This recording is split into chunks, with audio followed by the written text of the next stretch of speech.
Some nights were meant for rest, for closing the doors to the world and letting silence take hold. But for Harper Sinclair, there had never really been a true night off, especially not when the Colorado high country was howling with a summer storm. Thunder cracking so close the windows shook and rain coming down in sheets. The digital clock by her bed glowed 2:13 a.m., painting her bedroom in a cold, nervous blue. Harper was used to emergencies. Being a veterinarian in these mountains demanded it. But there was something different about the way her phone rang that night. A desperate staccato that sent her upright in bed before she was fully awake. She answered on reflex, her voice rough with sleep. On the other end, the voice that greeted her was strained, unfamiliar yet urgent. "Dr. Sinclair, this is Graham Lockett from the ranch off Pine Hollow Road. Please, I need your help. My mare, Bella, she's in trouble. I think she's dying." Static crackled with the storm, but Harper heard the raw panic in Graham's tone. She was already reaching for her jeans, her boots, her emergency vet bag. "I'm on my way," she said, her mind shifting into clinical focus as she tugged on her jacket, the old rodeo patch flapping on her sleeve. Outside, wind lashed the world to ribbons. Branches scratched her truck's windshield as she backed out of the driveway, headlights swallowed by the swirling fog and rain. The drive up the mountain was a white-knuckle blur.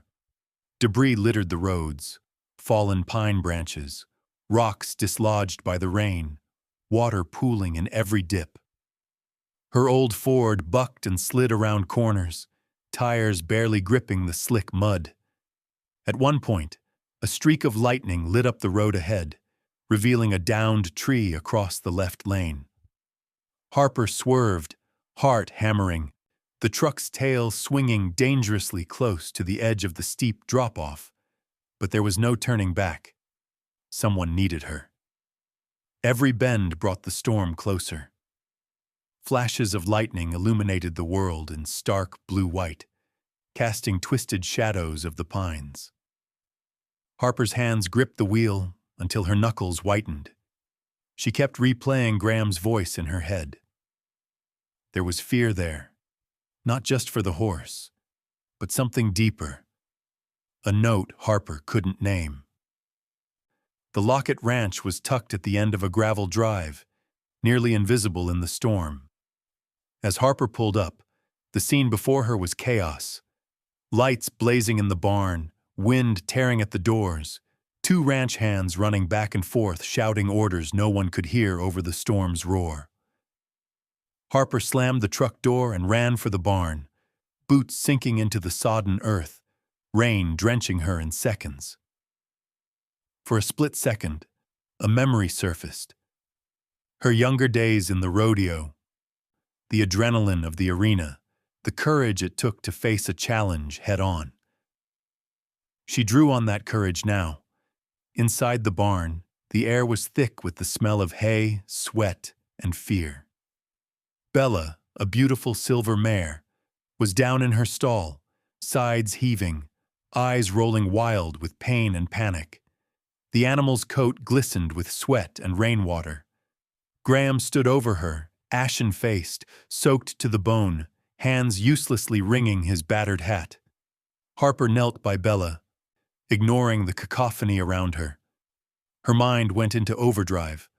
Pulse, respiration, dilation, all checked in rapid succession.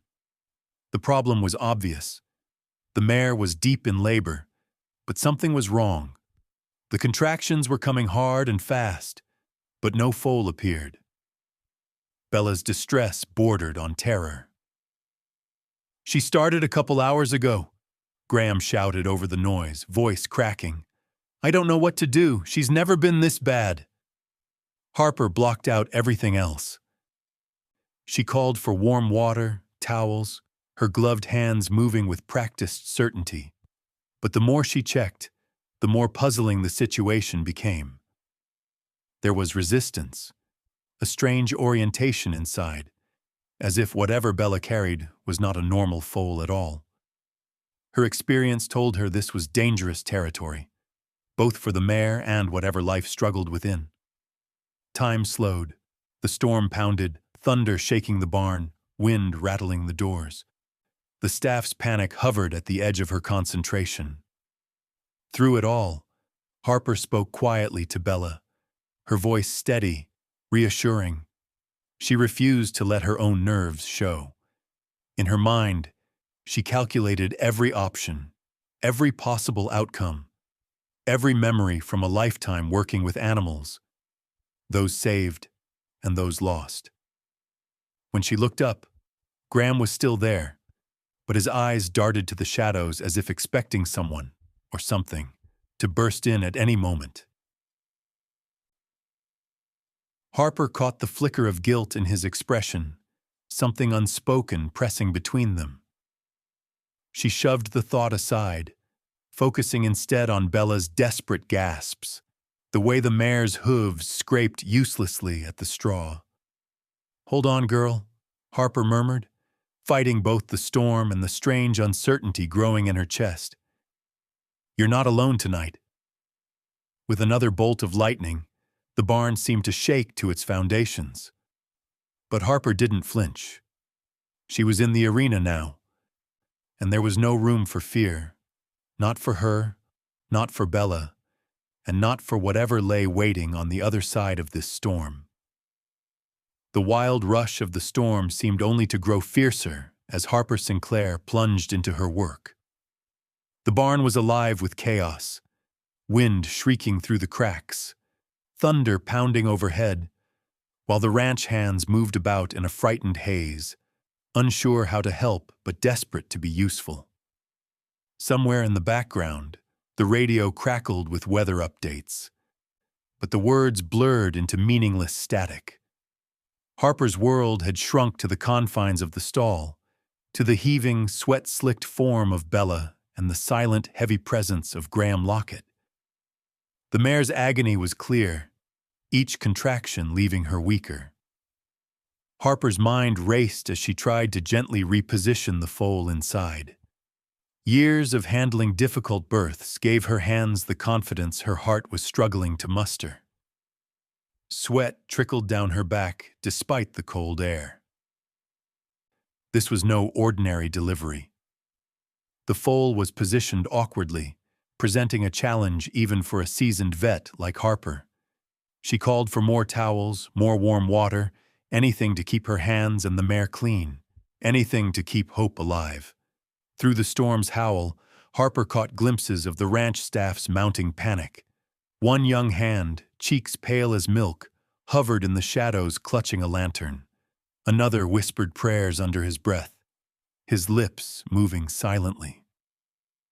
Harper stayed rooted, the calm in the eye of the storm, her focus absolute.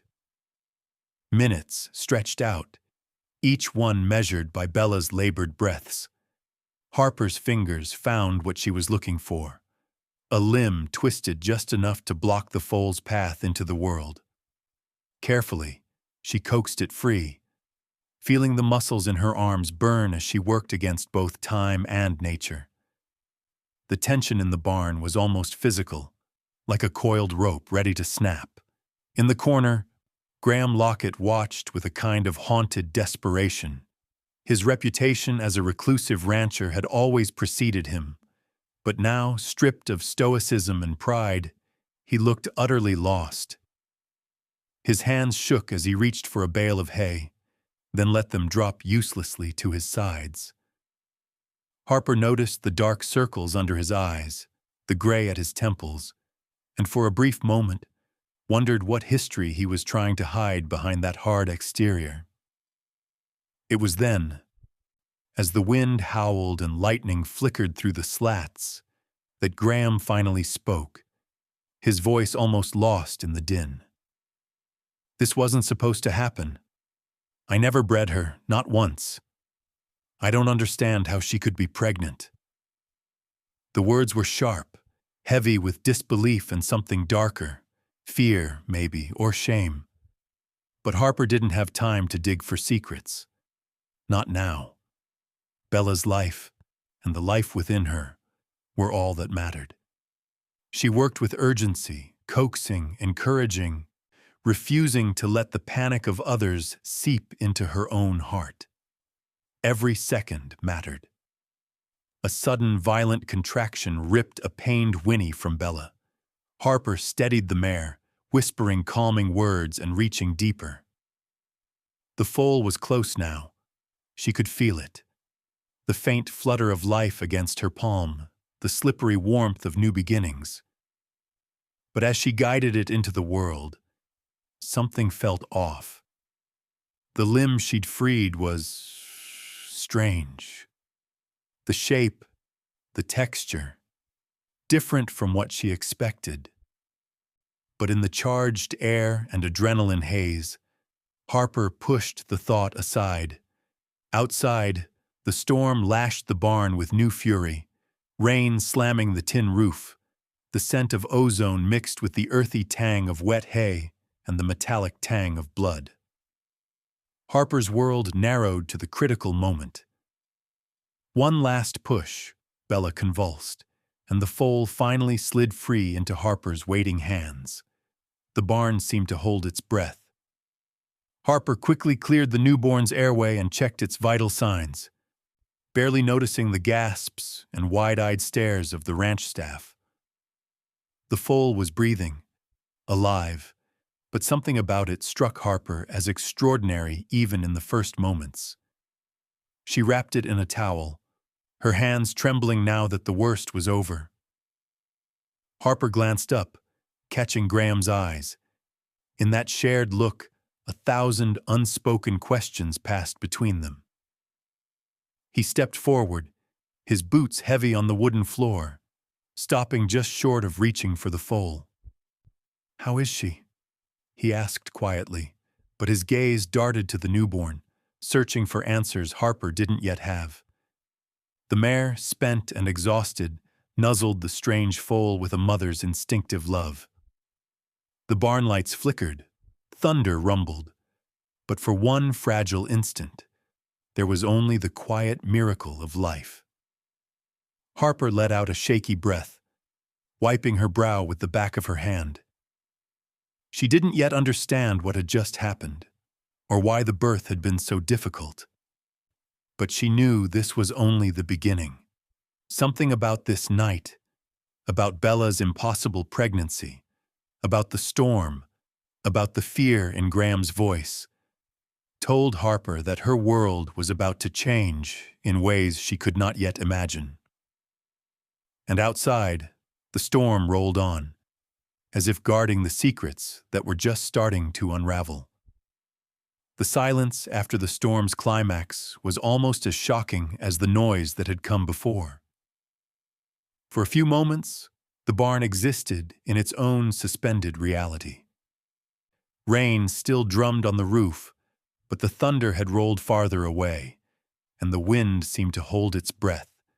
In this fragile lull, Harper Sinclair cradled the newborn foal, her hands slick with amniotic fluid, her mind reeling with disbelief.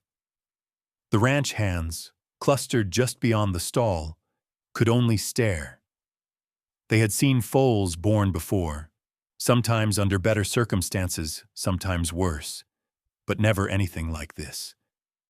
Harper, with a practiced calm, began to wipe down the foal. The towel's rough weave snagged on the creature's skin, and for the first time she paused, studying the way the barn lights reflected off its tiny body.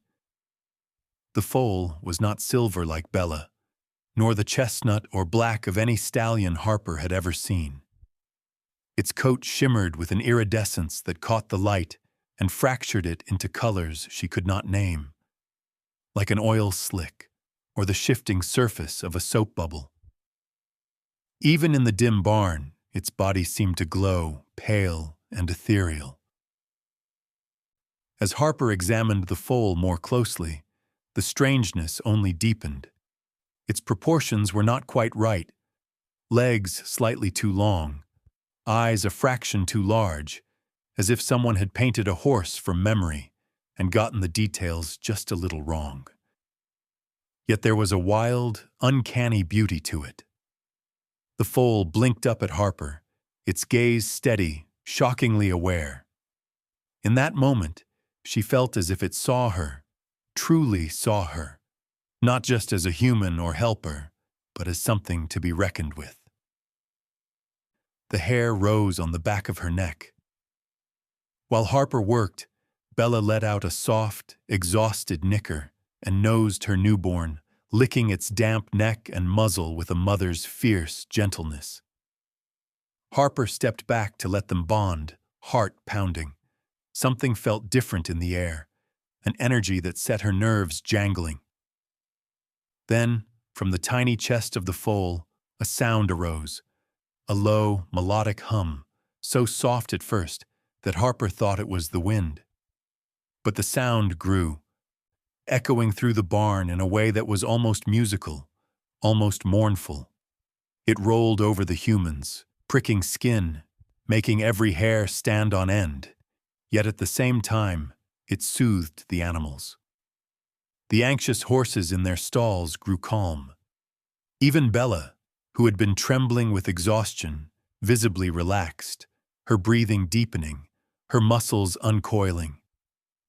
The two ranch dogs, who had been barking and whining all night, suddenly lay down at the barn entrance, eyes half closed, chests rising and falling in peace. Harper tried to rationalize it, but the explanation eluded her. She glanced at Graham, who stood frozen just outside the stall, in the strange glow cast by the barn's flickering lights.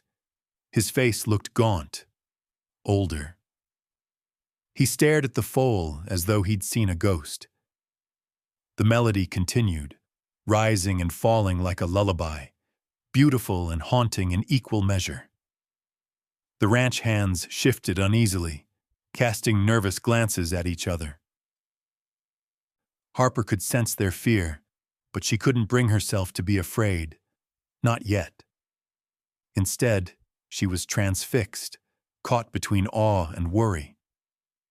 The foal's hum faded as quickly as it had begun. In its wake, a hush fell, so deep Harper could hear her own heartbeat. The rain outside lessened, the night finally beginning to surrender to dawn. She watched as Bella nudged the foal to its feet, the newborn's spindly legs shaking but surprisingly strong. Within minutes, the foal was standing, head held high, iridescent coat gleaming. Harper checked its vitals, pulse strong, breathing steady, eyes bright. Physically, the foal seemed healthy, though every instinct screamed that it was something altogether new. She ran her fingers gently along its neck and felt an unfamiliar warmth, almost like the faint thrum of electricity beneath the skin. Graham finally stepped into the stall, moving slowly, as if not to startle the creature. He reached out, hesitant, his hands trembling. But the foal pressed its muzzle into his palm as though they shared some secret. Graham closed his eyes for a second, something close to relief flickering across his features. Then he turned to Harper, his voice hoarse. "Thank you," he whispered, but the gratitude was shadowed by an unspoken dread. All around them, the barn seemed to exhale. The other animals, newly calm, watched with wide, solemn eyes. Outside, the first rays of sunlight broke through the clouds, casting a golden glow through the open barn door. Harper stood, exhausted but alert. There would be questions, so many questions. But for now, all that mattered was the life she had brought safely into the world, and the impossible, beautiful creature that had answered the call of the storm. The storm clouds drifted eastward, leaving the world washed and shimmering under a pale dawn. Harper lingered in the barn, watching the extraordinary foal nuzzle at Bella's side, her mind whirling with questions. As sunlight crept through the open door, everything about the ranch felt subtly altered, as if a spell had been cast. and nothing would ever return to its familiar shape.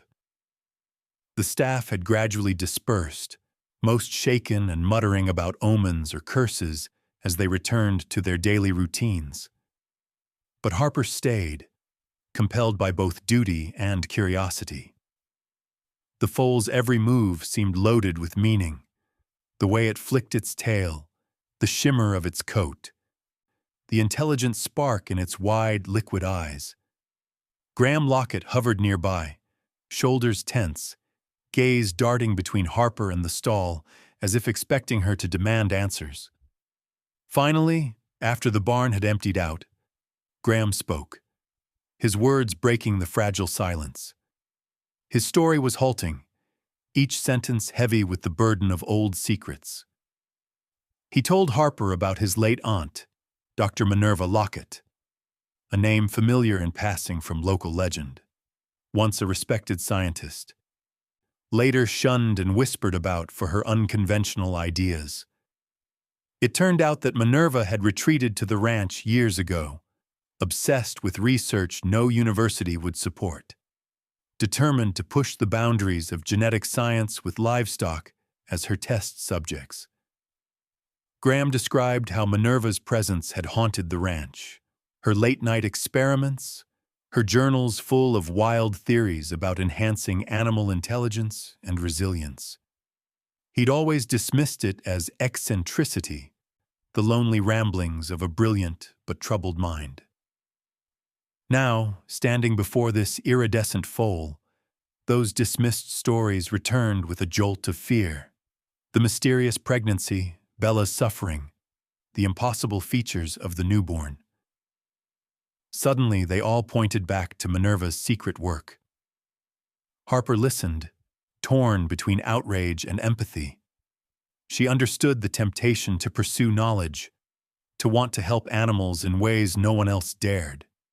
But as a veterinarian, she was trained to respect the boundaries of nature, to heal rather than play God. Minerva's legacy, Harper realized, had left Graham trapped, guilt and loyalty warring inside him, just as anxiety and duty warred inside her. As she wrestled with these revelations, Harper's attention returned to the foal. It was more than just unusual in appearance. She'd begun to notice strange behaviors when one of the barn dogs hobbled in with a limp from an old wound. The foal brushed its muzzle gently along the dog's side. Within moments, the dog stood straighter, the pain seemingly eased. Harper tested her theory, watching as the foal moved from animal to animal, always greeted with trust and calm. It was as if the newborn radiated some unseen comfort, a healing aura that left both animals and humans slightly changed. Yet there were other signs that disturbed her. The barn's ancient radio, battered but reliable, began sputtering with static whenever the foal came near. Lights flickered, tools buzzed with faint energy. Harper checked the foal for injuries or signs of distress but found nothing. Instead, she began to suspect that the creature's very presence disrupted the ordinary order of things. As hours passed and the ranch settled into uneasy quiet, Harper's thoughts turned to the authorities. She knew she should report the incident, the strange birth, the history of unauthorized genetic experimentation. The law was clear, but every time she looked into the foal's unblinking eyes, full of innocent trust, her resolve wavered. There was nothing monstrous in the creature's manner. Instead, she felt a fragile hope, a sense that this being, brought into the world by accident or design, deserved a chance at life and love. Graham sensed her indecision. I kept Minerva's secrets because I loved her, even when I disagreed with what she did, he confessed quietly, voice thick with regret. But I never thought it would come to this. If you need to call the authorities, I won't stop you. I don't want Bella or the foal to be hurt. Harper spent the rest of the day in the barn, observing, documenting, searching for any clue that would make the path ahead clear. As twilight deepened, she sat on an overturned bucket, journal open in her lap, watching as the foal curled beside Bella, both of them framed in golden dust motes. There were no easy answers, only the uneasy knowledge that a line had been crossed and could never be uncrossed. With the ranch settling into uneasy sleep, Harper remained on guard, torn between the weight of duty and the pull of compassion. Her own conscience shadowed by the legacy of science gone astray and the impossible hope that something good could still be salvaged. Night descended on Lockett Ranch with a heavy, oppressive stillness. The air held the sharp tang of ozone left by the storm, and the darkness seemed to settle into every corner, thick and impenetrable.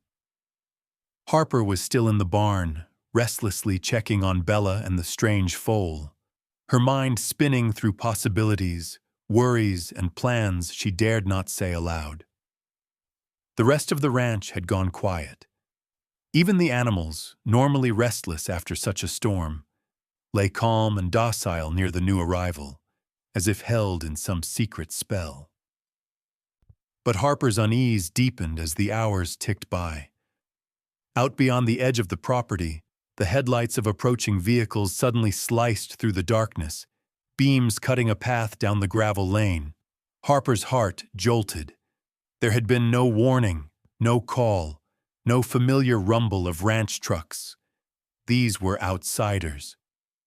Within minutes, a fleet of black SUVs pulled up, engines running even after they'd stopped. Doors flew open and men stepped out. Tall, broad-shouldered, their movements brisk and rehearsed. They wore dark tactical jackets and boots that glistened wetly in the lantern light. One man strode ahead of the rest, his pale face hard as stone, his hair cropped short. Harper didn't need an introduction. The way he scanned the barn, cold and hungry, marked him as someone used to command, and to getting what he wanted. Graham met them outside, his stance tense, trying to project authority, but visibly shaken. The leader produced a badge, but flashed it too quickly for Harper, watching from the shadows to catch more than a surname. Drake. His voice was sharp and controlled. "We're here for the asset. We know it's here." The word, the asset, echoed in the cool air, turning Harper's blood cold. Graham tried to stall, but Drake ignored his protests, gesturing to his team. In seconds, the men fanned out, flashlights in hand, sweeping the barn and grounds with relentless efficiency.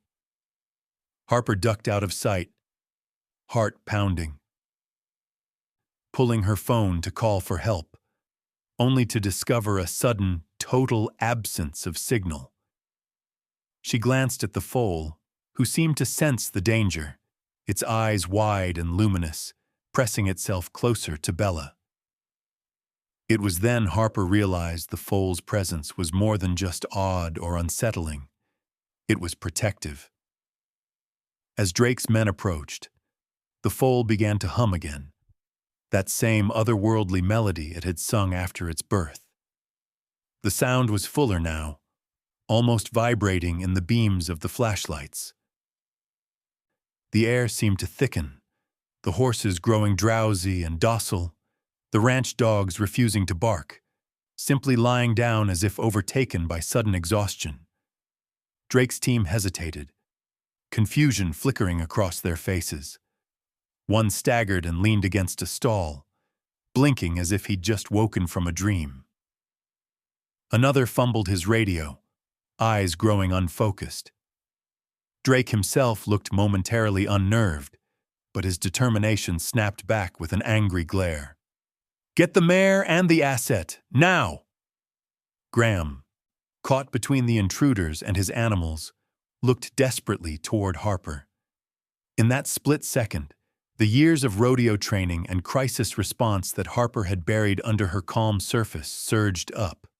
She darted from her hiding place, grabbing the emergency halter and rope, moving to Bella and the foal with swift, silent confidence. She hissed for Graham to follow, their movements shielded by the thick haze of the foal's hum and the growing confusion among Drake's men. With practiced speed, Harper led Bella out a side door, the foal trotting close, Graham bringing up the rear. She barely had time to register the trembling of her own hands, the cold sweat on her brow. They slipped through a gap in the fence, the only escape that didn't lead directly toward the searchlights. The foal's melody seemed to intensify, a frequency that clouded the senses of the pursuers, blurring their vision and muddling their words. Shouts erupted behind them as the team realized their quarry was slipping away. They made for the old wagon trail that led toward the woods and the mountains beyond. The night was pitch dark, branches whipping against Harper's face as she ran. She whispered encouragement to Bella, who followed instinctively, mothering her foal even in the chaos. Graham lagged behind, gasping but refusing to stop. The shouts and flashlight beams grew fainter, but the fear pressed in closer with every step. Suddenly, another shadow darted from the brush, a figure smaller and quicker than the others. For a heartbeat, Harper froze, but then recognized the neighbor boy, Rowan Pike, who lived at the next ranch over. Rowan motioned them silently to follow, slipping ahead to block a path with a fallen branch, then tossing gravel at a metal gate to send Drake's men down the wrong trail. In the confusion, the little group pressed on, slipping deeper into the wild. At last, the night swallowed them. The shouts behind faded, replaced by the rushing wind and the steady, soothing hum from the foal. They had escaped, barely, but Harper knew the danger was far from over. The secret of Lockett Ranch had been discovered, and now the hunt had truly begun. The darkness was absolute as Harper led Bella, the iridescent foal close at their side, into the wild beyond Lockett Ranch. Each step took them farther from the relative safety of the familiar barns and fences, deeper into a world shaped by rock, wind, and the secrets of the land. Graham trudged beside her, his breath ragged, one hand clutching the foal's halter as if he feared it would vanish if he let go. Behind them, Rowan Pike, scrappy and clever, moved with practiced ease, darting ahead to scope out the trail or doubling back to erase their footprints in the slick mud. The storm had left the canyons treacherous. Streams had swollen with rain, carving fresh gullies through the underbrush, while loose stones slid underfoot, threatening to tumble them into the darkness below. Harper felt every muscle tense, the old rodeo instincts keeping her balanced even as her boots skidded over slippery rocks. The scent of wet sage and juniper filled the air, and every gust of wind rattled the branches above, making her flinch at imagined pursuers. Somewhere behind, the men in black fanned out, flashlights flickering as they scoured the night. The memory of Agent Drake's icy stare burned in Harper's mind. She knew they couldn't outrun vehicles for long, but out here, in the labyrinth of canyons and gullies, horsepower meant little. Survival would come down to cunning, endurance, and luck. Harper kept Bella moving at a brisk trot, the mare's ears pricked and muscles taut with motherly anxiety.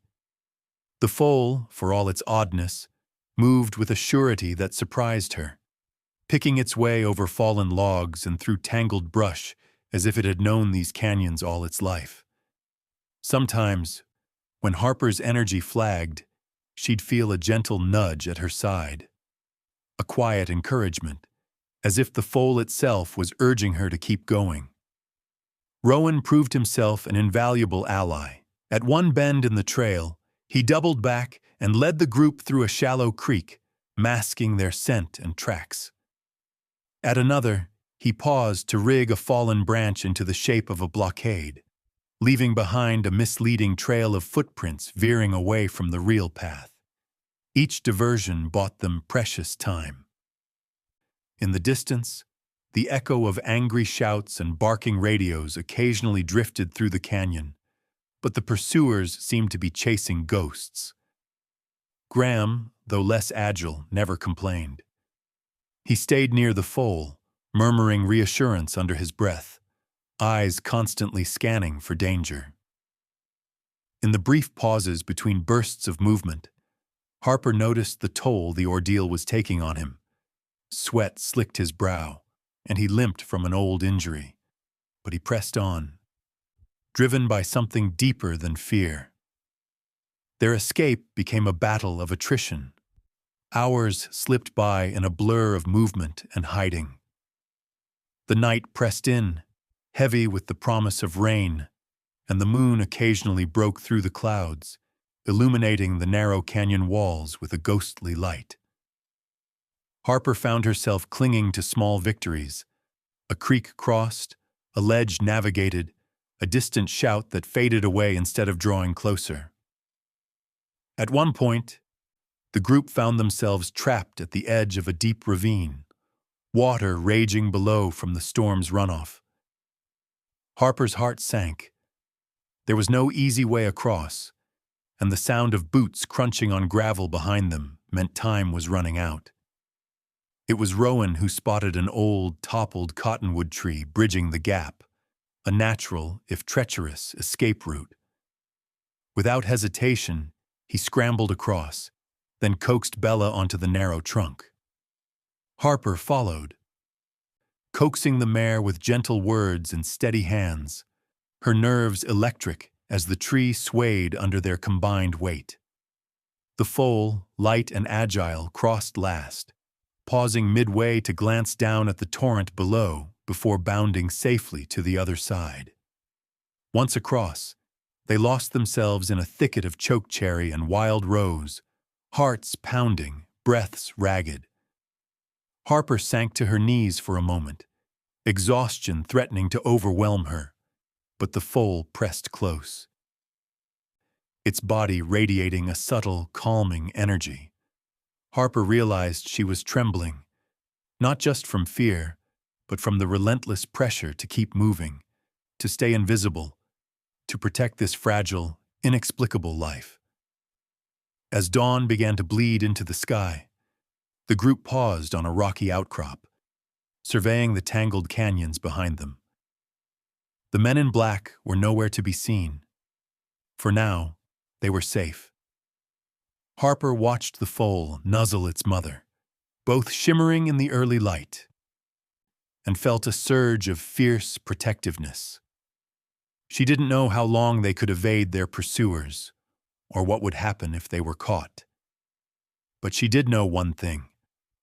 Whatever the foal was, whatever secrets it carried, she would fight to keep it safe. Above them, the new day dawned wild and uncertain, full of promise and peril, as the fugitives slipped deeper into the unknown. The first rays of daylight crawled over the ridges, turning the canyon stones a dusky rose as Harper, Graham, Rowan, Bella, and the shimmering foal pressed onward.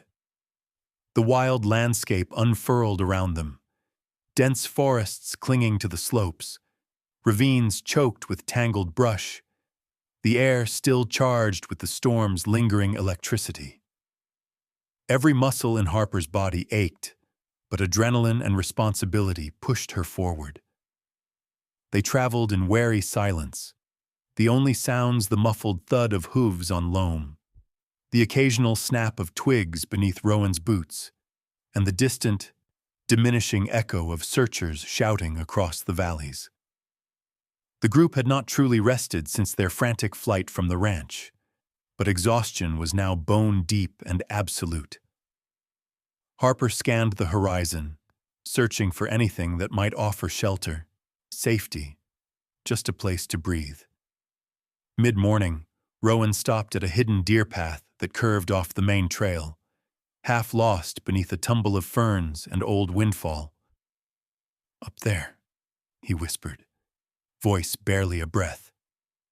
The group followed, slipping through the green shadows beneath towering pines. Eventually, a weathered shape emerged from the wilderness, an old hunting lodge, forgotten by time and half swallowed by encroaching trees. Its roof sagged beneath the weight of moss and broken branches, windows murky but intact, a battered stone chimney poking into the sky like a sentinel. The place looked abandoned, perhaps haunted, but at that moment it was a blessing. Inside, dust motes danced in the slanted sunlight, and the sharp scent of old pine mingled with faint traces of wood smoke. A heavy silence wrapped the space. Harper did a quick sweep, checking for danger. Mice and spiders had made their homes in the nooks, but there were no signs of recent human presence. Relief washed through her. They could rest, at least for a while. Bella, trembling from exhaustion, found a spot near the hearth and settled with the foal curled close. Harper checked them over. Both seemed physically sound, if tired. The foal's iridescent coat looked almost ordinary in the dim light, but its eyes missed nothing. Whenever Harper approached, she felt a subtle warmth radiate from the creature, as if comfort and understanding traveled in waves from its small body. For a long moment, Harper just sat near the pair, letting herself breathe deeply for the first time in hours. As the group set about making the lodge livable, sweeping away debris, cobbling together makeshift bedding from old blankets, Graham retreated to a quiet corner, lost in thought. Eventually, Harper found him by a dusty window, staring out at the empty forest. Graham began to talk, not loudly, but with a weary honesty born of exhaustion and guilt. He told her about Minerva Lockett, the aunt whose shadow had hung over the ranch. Minerva had been brilliant and determined, but never afraid to break rules in pursuit of her vision. She'd grown disillusioned with academic life, convinced that the only way to solve the world's crises was through bold, sometimes reckless science. After being shunned for her controversial experiments, Minerva had retreated to the ranch, vowing to continue her work in secret. Graham admitted he hadn't realized how far she'd gone until it was too late. As Harper listened, she tried to imagine Minerva, alone in these wild mountains, wrestling with ambitions that bordered on obsession, chasing breakthroughs that terrified more cautious minds. Graham spoke of sleepless nights, of whispers about Minerva's research and strange animals that occasionally appeared in the pastures. He described her final months, when she seemed tormented by doubt, scribbling desperate warnings in her journals. Science must serve compassion, or disaster follows. When Graham fell silent, Harper stared into the fire, lost in thought. She knew now that the foal wasn't just a curiosity, it was a living question, a challenge that could not be ignored or explained away. Minerva's last experiment had changed everything. The burden of responsibility felt heavier than ever. That night, after the others had drifted into uneasy sleep, Harper sat awake, watching the foal. As she sat in the stillness, the foal raised its head and fixed her with its luminous eyes. Harper felt something shift inside, a warmth, a stirring of memories not her own, as if emotions and images traveled across an invisible bridge. She saw flashes, Minerva working late by lamplight, Bella running free through a summer meadow, the foal's first moments in the world. It was not speech, not language, but a deep current of feeling, trust, hope, and a longing for understanding. Tears sprang to Harper's eyes.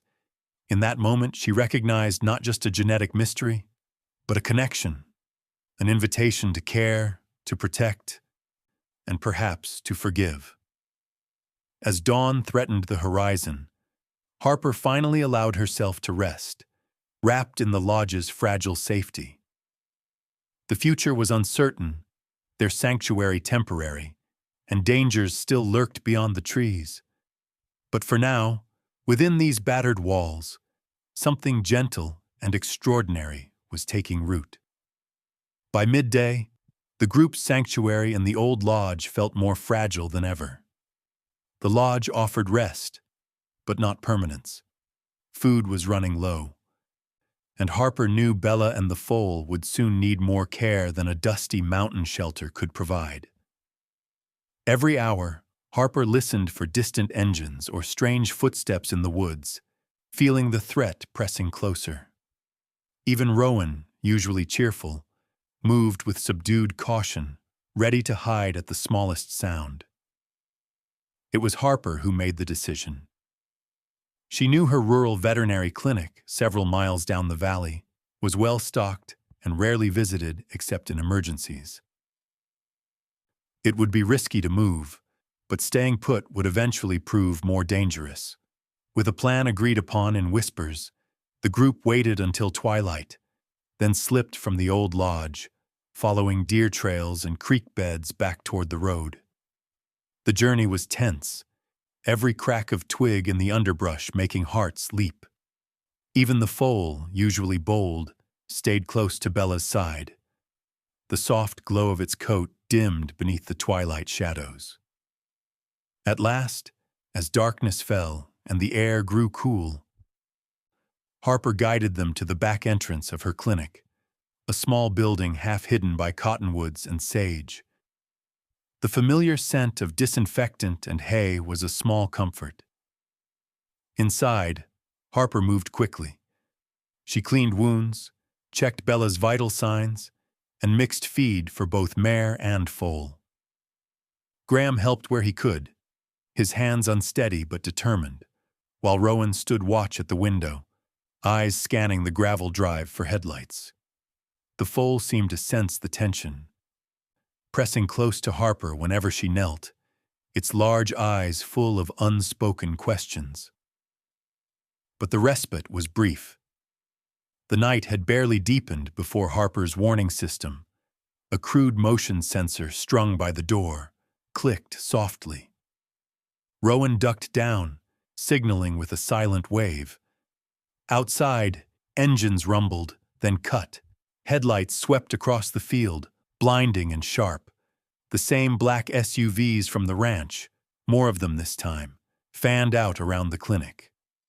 Shadows leapt as doors opened and armed figures spread out in a silent, well-rehearsed maneuver. Agent Drake's voice cut through the night, cold, commanding, and close. Surround the building. No one gets out. Flashlights swept over windows, beams crisscrossing in dizzying patterns. Inside, Harper's mind raced. There was nowhere to run. The only exit led straight into the headlights. She ushered Bella and the foal behind a stack of hay bales, heart hammering. Graham and Rowan crouched low, holding their breath. The air inside the clinic grew stifling with fear. Without warning, a crash shattered the tension. A door kicked in, boots thundering down the hall. A shot exploded, sending glass flying and flattening everyone against the ground. Another blast struck the wall above Harper's head, splinters raining down. Harper shielded the foal with her body, instinct taking over. Graham yelled, but his voice was drowned out by the chaos. The foal pressed close, trembling, its eyes wide with confusion and terror. In the heart-pounding confusion, Harper felt a strange vibration, like a storm gathering in the air. Suddenly, the foal raised its head and released a hum, a deep, resonant note that seemed to pulse through every wall and window. Time slowed. The attackers, mid-charge, weapons drawn, stumbled, hands flying to their ears. Some dropped to their knees, faces twisted in pain and bewilderment. The lights overhead flickered, then burst in a shower of sparks. Radios and phones crackled and died, plunging the clinic into eerie, flickering darkness. For a moment, it was as if the world held its breath. Then, the foal's hum changed, rising, swelling, filling the space with an overwhelming sense of peace. The terrified horses in the paddock calmed instantly, and even Bella seemed to draw strength from the sound. Harper, stunned, realized she could barely hear the shouts of the men outside, only the foal's music, a force that softened every sharp edge and paralyzed every violent impulse. Agent Drake, pressing forward through the chaos, tried to rally his team, but his words dissolved into nothing. The hum rendered every electronic device useless, every will to fight sapped by a wave of pure, inexplicable calm. Harper seized the moment. With Graham and Rowan helping, she ushered Bella and the foal out through the back, slipping into the shadows while the intruders staggered and cursed behind them. Outside, the cool night air hit Harper like a blessing. The group ran for the tree line, ducking branches and stumbling over rocks. Behind them, the clinic blazed with the angry shouts and frantic confusion of the pursuers. Harper barely noticed the sting of a shallow cut along her arm, the only evidence of a bullet that had grazed her while she shielded the foal. She pressed a cloth to the wound, grateful to be alive. For the first time, Harper fully understood the cost of their secret and the depth of her own resolve. The foal was more than a scientific mystery. It was a living miracle, fragile and powerful in ways she could barely imagine. And now, with the world closing in, she would risk everything to keep it safe. The night after their escape from the clinic was a blur of desperate movement and raw fear. The group staggered through the trees and down forgotten cattle trails, guided by instinct more than direction. Graham and Rowan kept glancing back, every snap of a twig or rustle of leaves making them flinch. Harper pressed on, clutching her bleeding arm, her body numb with adrenaline. Bella moved with tired determination, never leaving her foal's side, the young creature glowing faintly in the moonlight, as if conjured from another world. They climbed a ridge and collapsed into the shelter of an overhanging ledge, thick brush hiding them from any passing searchers. It was there, as Harper's body finally began to shut down from pain and exhaustion, that her vision blurred and the world tilted sideways. She felt herself slipping away, unable to fight the blackness any longer. Somewhere between waking and dreaming, Harper found herself adrift in a sea of shifting images, visions so vivid they pressed the air from her lungs. She saw the foal, now grown and powerful, running free across endless meadows, sunlight shimmering on its iridescent coat. In this possible future, Bella galloped alongside, healthy and proud, while the land around them flourished, healed by the strange energies the foal possessed.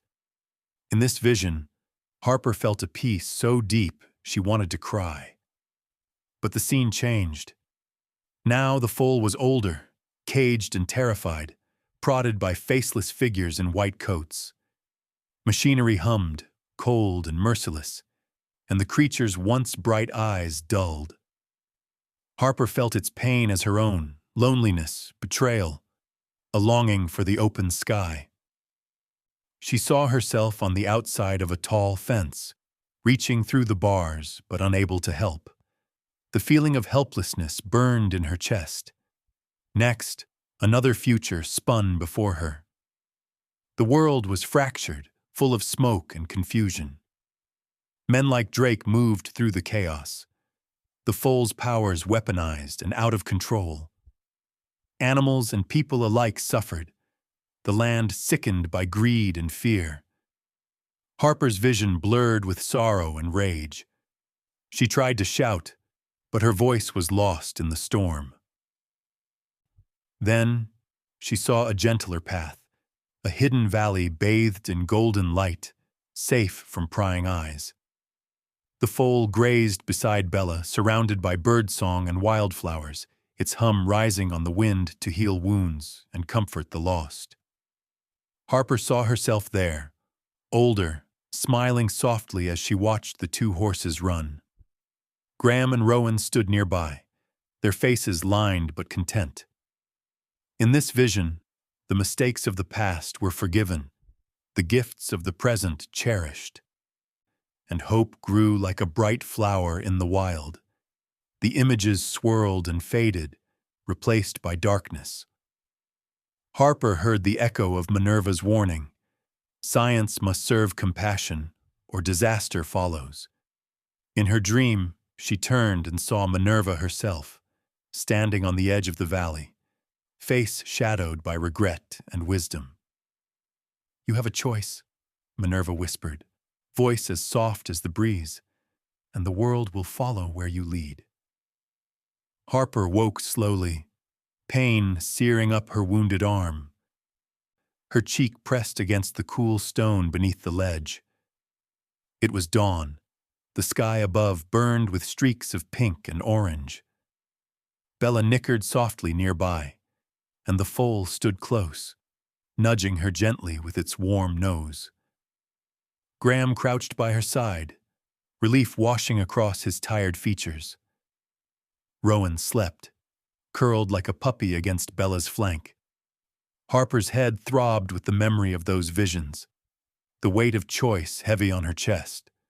For a moment, she wanted to run, to let someone else decide the fate of the foal and the secret they carried. But the images haunted her. Caged suffering, peace in a hidden valley, destruction at the hands of men like Drake. She could not ignore what she'd seen, nor the responsibility that had landed on her shoulders. As she struggled upright, Graham helped her, his grip gentle. "We can't run forever," he said, voice low. "If we turn the foal over, maybe they'll stop hunting us. Maybe things can go back to normal." But Harper saw the doubt in his eyes. There was no going back, not after all they'd witnessed. The morning passed in quiet tension. Harper weighed her options, the arguments twisting inside her. The law said she should report everything: the mysterious birth, Minerva's experiments, the powers the foal possessed. But her heart said otherwise. The foal had saved them more than once, radiating innocence and trust. Harper could not surrender such a life to those who only saw a tool or a weapon. As the sun climbed, she finally spoke, her voice calm but certain. They would not hide in fear, nor give up the foal to the authorities who chased them. Instead, they would find a way to live honestly and protectively, honoring the legacy of compassion Minerva had once hoped for. Rowan agreed instantly, his boyish optimism cutting through the gloom. Even Graham, battle-worn and haunted by family ghosts, nodded in grim acceptance. That afternoon, the little group prepared for their last journey, toward a place safe enough for Bella and her miraculous foal to thrive. Harper felt the ache of her wound and the weariness in her bones, but her spirit was steady. The future remained uncertain, but the choice was clear. Compassion and courage would guide them forward, no matter what dangers might follow. The first hint of sunrise colored the peaks in soft gold as Harper guided Bella and the iridescent foal down a winding, overgrown trail. Rowan moved ahead, hacking away at the brambles with a battered branch, his youthful determination never flagging. Graham followed, every step slow but steady, carrying supplies scavenged from the lodge and Harper's battered clinic. Each of them wore the exhaustion of days spent running, faces drawn, clothes tattered, hands raw from effort. But something lighter had crept into their movements, the knowledge that for the first time they might actually be moving towards safety. Their chosen destination, was a valley whispered about in the old ranching families, an untouched hollow hidden between granite bluffs and pine, nearly impossible to find if you didn't know the secret markers. It had once served as summer pasture for wild horses. Now it promised sanctuary for a mare and her impossible offspring. The journey was slow, every sound in the brush a possible threat. But for once, no searchlights cut through the trees and no black SUVs rumbled in the distance. The world felt watchful but silent, as if holding its breath for what would happen next. They arrived just as the sky broke fully open with morning. The valley revealed itself in a sweep of gold and green, wildflowers spilling across open meadows, a thin ribbon of water glinting from the far end. Towering pines ringed the clearing, their branches interlacing high above to form a living wall. Bella stepped forward first, snorting at the new scents, her foal right beside her, shimmering faintly in the sun. Harper set down her pack, allowing the ache in her arm and shoulder to remind her that she was alive, that she had made it, for now. For the first time in what felt like an eternity, the group allowed themselves to rest. Bella and the foal grazed quietly along the stream, their reflections bending and wavering in the ripples. Harper sat on a patch of grass, her knees hugged to her chest, watching them with a depth of feeling she could hardly name. She was still haunted by flashes of her earlier visions, the foal caged and suffering, the world healed and hopeful, the faces of strangers wanting to claim a life that was never theirs to own. But here, in the hush of the valley, those fears receded. She breathed in the scent of wild mint and clean earth, letting the tension drain from her body. Graham busied himself with building a makeshift shelter, his hands working steadily even as fatigue dragged at his limbs. Rowan splashed in the creek, making up games and exploring as boys do, his laughter rising and falling on the breeze. For a time, Harper simply watched, grateful, wary, but above all, determined not to take this peace for granted. It wasn't long before she noticed the changes in the land around them. Where the foal stepped, wildflowers seemed to spring up. Patches of bare ground softened into moss. Even a sickly aspen near the water straightened a little, leaves turning from pale to vibrant green. The foal's presence was a quiet blessing, invisible to anyone who did not know to look. Harper found herself wondering about the boundaries of the possible. How much good could come if the world protected rather than hunted such rare wonders? When the sun was high, Harper tended to her wounds with Graham's help, the sting of antiseptic a small price for survival. She watched Bella nurse the foal, both animals stronger each day. The foal no longer seemed so fragile. It ran in wide, gleaming arcs around its mother, sometimes stopping to look at Harper with those soulful, all-knowing eyes. Each time it did, she felt an answering warmth in her chest, a silent understanding that the story of the foal and of everyone who risked everything for it was far from over. As evening fell and the sky blazed with the colors of dusk, Harper gathered the others by the fire. They ate in comfortable silence, the events of the past days too heavy for easy words. But in the hush, Harper found herself reflecting on all she had learned, about courage, about fear, about the fine line between human ambition and compassion. She remembered Minerva's journals, the warnings scrawled in the margins. Science must serve the heart, or it serves no one. The valley grew quiet as night settled, the horses lying together in the grass, their forms ghostly in the starlight. Rowan soon drifted to sleep, his head pillowed on his jacket. Graham sat quietly, staring into the dying embers, the shadows softening the lines of worry on his face. Harper stayed awake, listening to the soft hum the foal sang to the night. It was a lullaby woven from hope and memory, threaded with promises for a future only the brave and gentle would ever see. In that moment, she felt a peace that had eluded her for years, a certainty that she had done right, even when the choices had been impossibly hard. As the first light of dawn crept over the valley once more, Harper stood and walked to the water's edge. She watched the sunrise dance on the backs of Bella and her miraculous foal. The world, at last, felt open and full of possibility. A new day had begun, not just for them, but for every living thing touched by compassion and courage. Harper promised herself she would carry that lesson forward, wherever life might lead. The foal's hum lingered on the morning air, and Harper let it fill her heart with hope for all the tomorrows yet to come.